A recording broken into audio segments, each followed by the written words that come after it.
তুরাগ নদে আওয়ামী লীগ নেতাকর্মীদের মরদেহ ভেসে ওঠার খবর ভিত্তিহীন। আর এ নিয়ে সামাজিক যোগাযোগ মাধ্যমে যা ছড়ানো হচ্ছে তা গুজব। সংবাদ সম্মেলনে এমন দাবি করেছে ডিএমপি, আর এই নিয়ে বিভ্রান্ত না হওয়ার আহ্বান তাদের।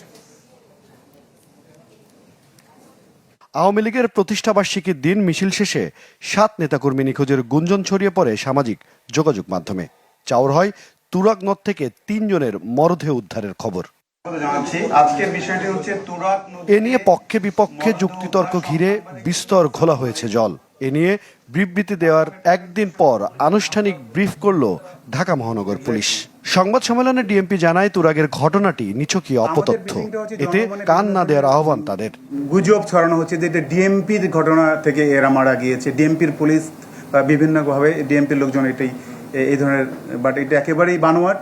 এই পুলিশ কর্মকর্তা জানান, অপপ্রচারে জড়িতদের আইনের আওতায় আনতে কাজ করছে আইন শৃঙ্খলা বাহিনী। যদি যারা এই ধরনের গুজব ছড়াবে তাদের বিষয়ে আমাদের যারা সংশ্লিষ্ট ইউনিট আছে তারা অবশ্যই কাজ করছে, এবং তারা কারা করছে তারা বের করে নিয়ে আসবে। এদিকে নিজ কার্যালয়ে সংবাদ সম্মেলন করেন ঢাকা জেলা পুলিশ সুপার। মন্তব্য করেন, ডিজিটাল মাধ্যমে যা ছড়িয়েছে তা রাজনৈতিক রং জড়িয়ে স্বার্থন্বেষী মহলের গুজব। জনমনে নেতিবাচক ধারণা সৃষ্টির অপপ্রয়াসে বর্ণিত ঘটনা দুটিতে রাজনৈতিক রং চড়িয়ে কতিপয় স্বার্থান্বেষী মহল বিভিন্ন সামাজিক যোগাযোগ মাধ্যমে নানান ধরনের মিথ্যা এবং বিভ্রান্তিমূলক অপপ্রচার চালাচ্ছে। তথ্য ও ছবি বিশ্লেষণ করে তুরাগ থেকে আওয়ামী লীগ ও ছাত্রলীগ নেতাকর্মীদের মরদেহ উদ্ধারের খবর সঠিক নয় বলে দাবি করেছে বিভিন্ন ফ্যাক্ট চেকিং প্রতিষ্ঠান।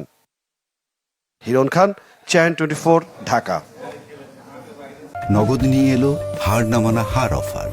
সর্বনিম্ন ১০,০০০ টাকা রেমিটেন্স নগদে পাঠালে থাকছে স্বর্ণের হার জেতার সুযোগ।